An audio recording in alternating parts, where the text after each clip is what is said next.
ஓம் சாய்ராம். அத்தியாயம் 24. பாபாவின் தமாஷும் வேடிக்கையும். சனா லீலா. ஹேமத் பந்த், சுதாமர், அண்ணா சிஞ்சனிக்கரும், மௌஷிபாயும். முன்னுரை. சத்குருவின் பாதங்களில் நம் அகங்காரத்தை சமர்ப்பித்தாலன்றி நமது வேலையில் வெற்றி பெற மாட்டோம். அகங்காரத்தை ஒழித்தால் நமது வெற்றி உறுதியளிக்கப்படுகிறது. சாய்பாபாவை வணங்குவதால் இகபர சௌபாகியம் இரண்டுமே கிடைக்கிறது. நம் உண்மையான இயற்கையில் நிலையாக்கப்பட்டு அமைதியும் மகிழ்ச்சியும் அடைகிறோம். எனவே எவரொருவர் அவரது சுபிட்சத்தை பெற விரும்புகிறாரோ அவர் சாய்பாபாவின் லீலைகளையும் கதைகளையும் பக்தியுடன் கேட்க வேண்டும். அவைகளை தியானம் செய்ய வேண்டும். இவைகளை அவர் செய்வாரேயானால் தமது வாழ்க்கையின் லட்சியத்தை சுலபமாக அடைந்து பேரானந்தம் பெறுவார். பொதுவாக அனைவரும் தமாஷையும் வேடிக்கையையும் விரும்புவார்கள். ஆனால் தங்களை பொருளாக வைத்து தமாஷ் செய்யப்படுவதை அவர்கள் விரும்புவதில்லை. ஆனால் பாபாவின் வழியோ விசித்திரமானது. அவைகள் அபிநயத்துடன் சேரும்போது பொதுமக்களுக்கு மிகவும் ஆர்வமூட்டுவதாகவும் அறிவுரை தருவதாகவும் இருக்கின்றன. எனவே கேலிக்கு அவர்கள் இலக்காயினும் பொருட்படுத்துவதில்லை. ஹேமத் பந்த் தனது சொந்த அனுபவத்தையே கீழே குறிப்பிடுகின்றார். சனா லீலை. ஷீரடியில் ஞாயிறு தோறும் சந்தை நடைபெறும் அண்டையிலுள்ள கிராமங்களிலிருந்து மக்கள் அங்கு வந்து தெருவில் பந்தல் கடைகளை போட்டு தங்களது பொருட்களை எல்லாம் விற்பனை செய்வர். ஒவ்வொரு மாலையும் மசூதியில் ஏறக்குறைய கும்பல் வந்துவிடும். ஆனால் ஞாயிறு மாலையோ மூச்சு திணறும் அளவுக்கு கூட்டம் கூடிவிடும். அத்தகைய ஒரு ஞாயிற்றுக்கிழமையின் போது ஹேமத் பந்த் பாபாவின் முன்னால் அமர்ந்து பாபாவின் கால்களை நீவி பிடித்து விட்டு கொண்டும் கடவுள் பெயரை முணுமுணுத்து கொண்டும் இருந்தார். ஷாமா பாபாவின் இடப்பக்கத்திலும் வாமன்ராவ் வலப்பக்கத்திலும் இருந்தார். அப்போது ஷாமா சிரித்து கொண்டே அண்ணா சாஹேப்பிடம், பாரும், உமது கோட்டின் கைமடிப்பில் தானியங்கள் இருக்கின்றன என்று கூறிக்கொண்டே அவர் கோட்டு மடிப்பை தொட்டு அங்கு தானியங்கள் இருப்பதை கண்டார். ஹேமத் பந்த் விஷயம் என்ன என்று அறிவதற்காக தனது இடது முழங்கையை நீட்டினார். அப்போது அனைவரின் ஆச்சரியத்திற்கேற்ப சில பருப்பு மணிகள் கீழே உருண்டோடி சுற்றி உட்கார்ந்திருந்தவர்களால் பொறுக்கி எடுக்கப்பட்டன. இந்நிகழ்ச்சியே தமாஷிற்கான விஷயமாக ஆனது. அங்கிருந்த அனைவரும் எங்கனம் தானியம் கூட்டு மடிப்புக்குள் சென்று அவ்வளவு நேரம் அங்கேயே இருந்தன என்று வியந்தனர். ஹேமத் பந்துக்கும் அவைகள் எப்படி நுழைந்து அவ்வளவு நேரமும் அங்கேயே இருந்தன என்று யூகிக்க இயலவில்லை. ஒருவரும் இவ்விஷயத்தில் திருப்தியான பதிலை அளிக்க இயலாத இவ்வினோதத்தை பற்றி அதிசயித்துக் கொண்டிருக்கையில் பாபா கூறினார், இந்த ஆளுக்கு, அண்ணா சாஹேப்புக்கு தனியாக தின்னும் பழக்கம் இருக்கிறது. இன்றைக்கு சந்தை நாளாகையால் பருப்பு மணிகளை அசை போட்டு கொண்டே வந்தார். அவர் பழக்கம் எனக்கு தெரியும். அதற்கு இதுவே சாட்சி. இவ்விஷயத்தில் வேறென்ன ஆச்சரியம் இருக்கிறது? அதற்கு ஹேமத் பந்த் கூறினார், பாபா பொருட்களை தனியாக தின்று நான் அறியேன். பின்னர் ஏன் என் மீது இக்கெட்ட வழக்கத்தை சுமத்துகிறீர்கள்? ஷீரடி சந்தையையே நான் இன்னும் பார்த்தது இல்லை. இன்றைக்கு சந்தைக்கு நான் போகவே இல்லை. பின்னர் எங்கனம் நான் பருப்பு மணிகள் வாங்கி இருக்க முடியும்? அவைகளை வாங்காத போது எப்படி நான் உண்ண முடியும்? எனதருகில் உள்ளவர்களுக்கு பகிர்ந்து கொடுக்காமல் நான் ஒருபோதும் எதையும் சாப்பிடுவதில்லையே. பாபா கூறினார், அருகில் இருப்பவர்களுக்கு நீ கொடுப்பது உண்மைதான். ஆனால் ஒருவரும் அருகில் இல்லை என்றால் நீரோ நானோ என்ன செய்ய முடியும்? ஆனால் நீங்கள் உண்ணும் முன் என்னை நினைவில் கொள்கிறீர்களா? எப்போதும் நான் உம்முடன் இருக்கவில்லையா? பின்பு நீர் உண்ணும் முன்பாக எதையேனும் எனக்கு அளிக்கிறீரா? நீதி. இந்நிகழ்ச்சியின் வாயிலாக பாபா நமக்கு என்ன போதிக்கிறார் என்பதை கவனத்துடன் நினைவில் வைப்போமாக. புலன்கள் தரும் தேவைகளை அடையும் முன்னதாகவே மனமும் அறிவும் அவைகளின் பலன்களை அனுபவித்து விடுகின்றன என பாபா அறிவுறுத்தியுள்ளார். முதலில் பாபாவை நினை. அதுவே உன் மனதில் நிலை கொண்டுள்ள அவருக்கு நிவேதனம் செய்யும் முறையாகிறது. புலன்கள் முதலியன தங்கள் தேவைகளை அடையாமல் இருக்க இயலாது. ஆனால் அவைகள் முதலில் குருவிற்கு சமர்ப்பிக்கப்பட்டால் அவைகளின் மீதுள்ள பற்று இயற்கையாகவே மறைந்து விடுகிறது.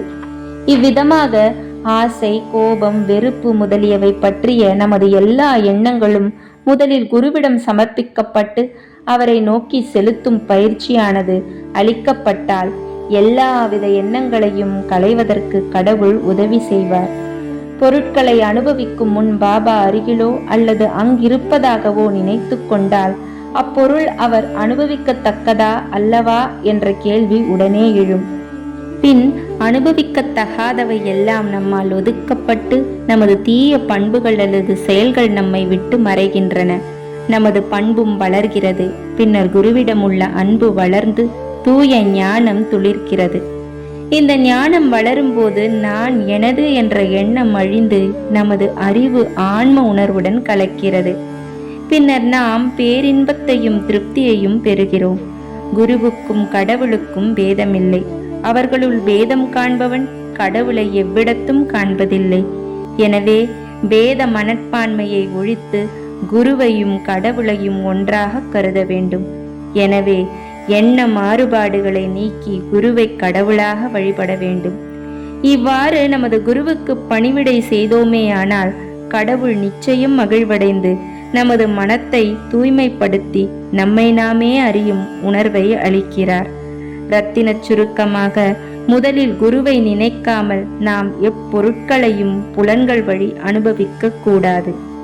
இவ்விதமாக பயிற்சி அளிக்கப்பட்டால் நம் மனம் பாபாவால் நிறைந்து பாபாவின் தியானம் விரைவில் வளரும். பாபாவின் சகுன ரூபம் எப்போதும் நம் கண்முன் இருக்கும். பிறகு பக்தி, பற்றின்மை, முக்தி யாவும் நம்முடையதே ஆகும். இங்கனமாக நமது மனக்கண்ணில் பாபாவின் ரூபம் நிலைப்படுத்தப்பட்டால் நாம் பசி, தாகத்தையும் இச்சம்சார வாழ்க்கையையும் மறந்து விடுகிறோம். உலக போகங்களில் நமக்கிருக்கும் ஞாபகம் மறைந்துவிடும். நமது மனம் அமைதியையும் மகிழ்ச்சியையும் அடையும். சுதாமரின் கதை. மேற்கூறிய கதை சொல்லப்படும் போது ஹேமத் பந்த் அதே மாதிரியான சுதாமரின் கதையை நினைவு கூறுகிறார்.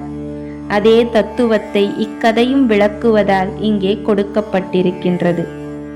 கிருஷ்ணரும் அவரது அண்ணனான பலராமரும் சுதாமர் என்ற தோழருடன் அவர்களது குரு சாந்திப்பனி முனிவரிடம் ஆசிரமத்தில் வசித்து வந்தனர். ஒரு முறை கிருஷ்ணரும் பலராமரும் காட்டிற்கு விறகு கொண்டு வருவதற்காக அனுப்பப்பட்டனர். பின்னர் சாந்தீபினியின் மனைவி அதேபோல் சுதாமரையும் மூவருக்குமான கடலை பருப்புகளுடன் காட்டுக்கு அனுப்பினாள். கிருஷ்ணர் சுதாமரை காட்டிடையே கண்டபோது அவரிடம், தாதா, நான் தாகமாயிருப்பதால் எனக்கு தண்ணீர் வேண்டும் என்றார். அதற்கு சுதாமர், வெறும் வயிற்றுடன் தண்ணீர் குடிக்கக்கூடாது, சிறிது நேரம் இளைப்பாறுவது நல்லது என்றார். அவர் தன்னிடம் கடலை பருப்பு இருப்பதாகவோ அதை சிறிது அவர் எடுத்துக்கொள்ளலாம் என்றோ கூறவில்லை. கிருஷ்ணர் களைப்பாய் இருந்தமையால் சுதாமரின் மடியில் தலை வைத்து படுத்து குரட்டை விட்டார். இதை கண்டு சுதாமர் தன்னிடம் இருந்த கடலையை எடுத்து உண்ணத் தொடங்கினார்.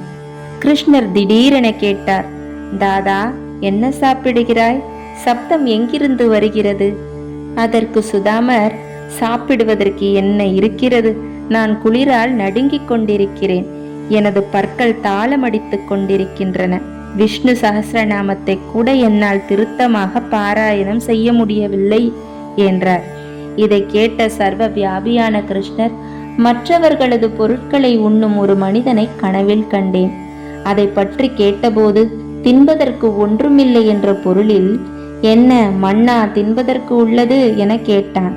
அதற்கு மற்றொருவன், அது அங்கனமே இருக்கட்டும் என்றான். தாதா, இது ஒரு கனவுதான். நீ எதையும் எனக்கில்லாமல் உண்ணமாட்டாய் என்று எனக்கு தெரியும். ஆயினும் கனவில் கண்ட ஞாபகத்தில் நீ என்ன உண்ணுகிறாய் என்று நான் கேட்டேன் என்றார். சர்வ வியாபியான கிருஷ்ணரை பற்றியும் அவர்தம் லீலையை பற்றியும் சுதாமர் எல்லளவேனும் அறிந்திருப்பாராயின் அவர் அவ்வாறு நடந்து கொண்டிருக்க மாட்டார். எனவே தன் செய்கைக்காக அவர் வருந்த வேண்டியதாயிற்று. அவர் கிருஷ்ணரின் நெருங்கிய நண்பரான போதும் தமது வாழ்க்கையை அஷ்ட தரித்திரத்தில் கழிக்க வேண்டியதாயிற்று. ஆனால் பின்னர் அவர் கிருஷ்ணருக்கு தன் மனைவியின் சொந்த உழைப்பால் ஈட்டிய ஒரு பிடி அவளை அளித்த போது கிருஷ்ணர் மகிழ்ச்சி அடைந்து அவருக்கு அனுபவிப்பதற்காக ஒரு பொன் நகரத்தை அளித்தார். மற்றவர்களுடன் பகிர்ந்துண்ணாது தனியாக தின்போர் இக்கதையை நினைவில் வைக்க வேண்டும். கடவுளுக்கு முதலில் சமர்ப்பித்து அவைகள் அவரால் திருப்தி அடைய பெற்ற பிறகே அவற்றை அனுபவிக்க வேண்டும் என்று ஸ்ருதியும் பகர்கின்றது. பாபாவும் நமக்கு அதையே அவர்தம் ஒப்புவமையற்ற வேடிக்கையான வழியில் கற்பித்திருக்கிறார். அண்ணா சின்சினிக்கரும் மௌஷிபாயும். ஹேமத் பந்த் இப்போது சமாதானம் நிலைநாட்டுவோரின் பாகத்தை பாபா ஏற்றுக்கொண்ட மற்றொரு வேடிக்கையான சம்பவத்தை கூறுகிறார். தாமோதர் கன்ஷ்யாம் பாபரே என்று அழைக்கப்பட்ட அண்ணா சிஞ்சனீக்கர் என்ற அடியவர் ஒருவர் இருந்தார். அவர் எளிமையானவர், முரடர், நேர்மையானவர். அவர் எவரையும் லட்சியம் செய்ய மாட்டார். எப்போதும் கரவின்றி பேசி எல்லாவற்றையும் கைமேல் காசிலேயே நடத்தினார். வெளிப்படையாக கடுமையாகவும் வசப்படாதவராயும் இருந்தபோதும் அவர் நற்பண்புடையவராயும் கள்ளமின்றியும் இருந்தார். எனவே சாய்பாபா அவரை நேசித்தார். ஒரு நாள் ஒவ்வொருவரும் ஒரு வழியில் சேவை செய்வதைப் போன்று அண்ணாவும் தலை குனிந்து நின்று கொண்டு பாபாவின் இடது கையை பிடித்து நீவிக் கொண்டிருந்தார். அம்மா என்று பாபாவாலும் மௌஷிபாயி என்று பிறராலும் அழைக்கப்பட்ட கிழ விதவையான வேணுபாயி கௌஜல்கி வலதுபுறத்தில் அவளுக்கே உரிய விதத்தில் சேவை செய்தாள். மௌஷிபாயி தூய உள்ளத்துடன் கூடிய முதியவள். அவள் தன் இரு கை விரல்களையும் கோர்த்து கொண்டு பாபாவின் அடிவயிற்றை சுற்றி அழுத்தமாக பதித்து பிசைந்தாள். அடிவயிறே தட்டையாகிவிடும்படியான வேகத்துடன் சேவை செய்து கொண்டிருந்தாள். பாபா இப்படியும் அப்படியும் புரண்டு கொண்டிருந்தார். மற்றொரு புறம் இருந்த அண்ணா நிதானத்துடன் இருந்தார். ஆனால் மௌஷிபாயின் அசைவுகளுடன் அவளது முகமும் அசைந்தது. ஒரு தரம் அவளது முகம் அண்ணாவின் முகத்திற்கு மிக அருகில் வந்துவிட்டது. வேடிக்கையான பண்புடைய அவள், ஓ, இந்த அண்ணா ஒரு கெட்டவன், அவன் என்னை முத்தமிட விரும்புகிறான், தலைநரைக்கும் வயதாகியும் முத்தமிடுவதற்கு அவன் வெட்கப்படவில்லை என்றாள். இச்சொற்கள் அண்ணாவை கோப ஆவேசம் அடையச் செய்தன. முஷ்டியை மடக்கி விட்டு கொண்டு அவர், நான் ஒரு கெட்ட கிழவன் என்றா கூறுகிறாய்? நான் அவ்வளவு முட்டாளா? நீயே சண்டையை ஆரம்பித்தாய், என்னுடன் சண்டையிட்டு கொண்டிருக்கிறாய் என்றார். அங்கிருந்த அனைவரும் அவர்களுக்கிடையே நடைபெறும் விஷயங்களை ரசித்து கொண்டிருந்தனர். அவர்கள் இருவரையுமே பாபா சமமாக நேசித்தார். சண்டையை நிறுத்த விரும்பிய அவர் இவ்விஷயத்தை மிக திறமையுடன் கையாண்டார்.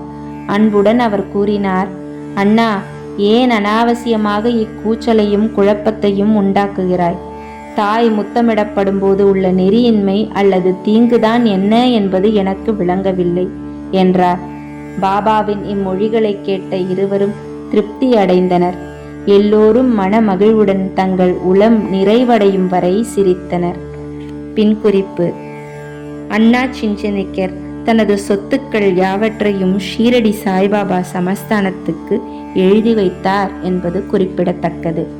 பாபாவின் குணாதிசயம், பக்தர்கள் பால் அவரின் சார்பு. பாபாவின் அடியவர்கள் அவரவர்களுக்குரிய வழியிலேயே அவருக்கு சேவை செய்ய அவர் அனுமதித்திருந்தார். இதில் பிறர் தலையிடுவதை அவர் விரும்பவில்லை. உதாரணமாக, இதே மௌஷிபாயி மற்றொரு சந்தர்ப்பத்தில் பாபாவின் அடிவயிற்றை தேய்த்து விட்டு கொண்டிருந்தாள். அவள் உபயோகித்த கடுமையையும் வேகத்தையும் கண்டு மற்ற அடியவர்களெல்லாம் மனம் தளர்ந்து கவலை கொண்டவர்களானார்கள். அவர்கள், ஓ அம்மா, இன்னும் நிதானமாகவும் மெதுவாகவும் செயல்படு, அல்லாவிடில் பாபாவின் இரத்த குழாய், நரம்பு இவைகளை உடைத்து விடுவாய் என்று அவளிடம் கூறினார்கள். இதன் பேரில் பாபா உடனே தம் இருக்கையை விட்டு எழுந்தார். தமது சட்காவை தரையில் ஓங்கி அடித்தார். அவர் கோப ஆவேசம் அடைந்தார். அவரது கண்கள் நெருப்பு துண்டம் போலாயின. ஒருவருக்கும் அவர் முன் நெருங்கவோ பேசவோ தைரியமில்லை. பின்னர் அவர் சட்காவின் ஒரு முனையை தன் இரு கைகளாலும் எடுத்துக்கொண்டு வயிற்றில் உள்ள தொப்புளில் குச்சியின் ஒரு நுனியை அமுக்கினார். மற்றொரு நுனியை கம்பத்தில் பொருந்த வைத்து அழுத்த 2-3 அடி நீளமுள்ள அந்த சட்கா முழுவதும் அடிவயிற்றுக்குள் சென்றுவிட்ட மாதிரியாக தோன்றியது. இன்னும் சிறிது நேரத்தில் அடிவயிறு கிழிந்துவிடும் என்று மக்கள் பயந்தனர். தூண் உறுதியானது, அசையாதது. பாபா அதன் அருகில் மிக மிக நெருக்கமாக போகத் தொடங்கி தூணை பலமாக அணைத்தார். எந்த வினாடியிலும் வயிறு கிழியும் என எதிர்பார்க்கப்பட்டது. அவர்கள் எல்லாம் பீதியடைந்து என்ன செய்வதென்று தெரியாமல் பயத்தாலும் வியப்பாலும் ஊமையாகி நின்றார்கள். பாபா தமது அடியவனுக்காகவே இவ்விதம் கஷ்டப்பட்டார். மற்ற அடியவர்கள் மௌஷிபாயிடம் அவளது சேவையில் இன்னும் நிதானமாக இருக்கும்படியும் பாபாவுக்கு எவ்வித வலியையோ தொல்லையையோ உண்டாக்க வேண்டாம் என்றும் குறிக்கவே விரும்பினர். நல்லெண்ணத்துடனே அவர்கள் இதை செய்தனர். ஆனால் பாபா இதை கூட பொறுக்கவில்லை. தங்களது நல்லெண்ண முயற்சியினால் பெரும் துன்பம் விளைவிக்கும் இத்திடீர் விளைவைக் கண்டு அவர்கள் ஆச்சரியமடைந்தனர். காத்திருந்து பார்ப்பதை தவிர அவர்களுக்கு வேறொன்றும் செய்ய முடியவில்லை. அதிர்ஷ்டவசமாக பாபாவின் ஆவேசம் சீக்கிரம் குளிர்ந்தது. அவர் குச்சியை விட்டுவிட்டு தன் இடத்தினுள் வந்து அமர்ந்தார். இதிலிருந்து அடியவர்கள் மற்றவர் சேவைகளில் குறுக்கிடக்கூடாது என்றும் தாங்கள் விரும்பிய வண்ணமே பாபாவுக்கு அவர்கள் சேவை செய்ய விட்டுவிட வேண்டும் என்ற பாடத்தை தெரிந்து கொண்டனர். ஏனெனில் அவர்கள் செய்யும் சேவைகளின் மதிப்பையும் தகுதியையும் பாபாவே அளக்க வல்லமையுடையவராய் இருக்கிறார். ஸ்ரீ சாயியை பணிக. அனைவருக்கும் சாந்தி நிலவட்டும். ஜெய் ஜெய் சாய்ராம்.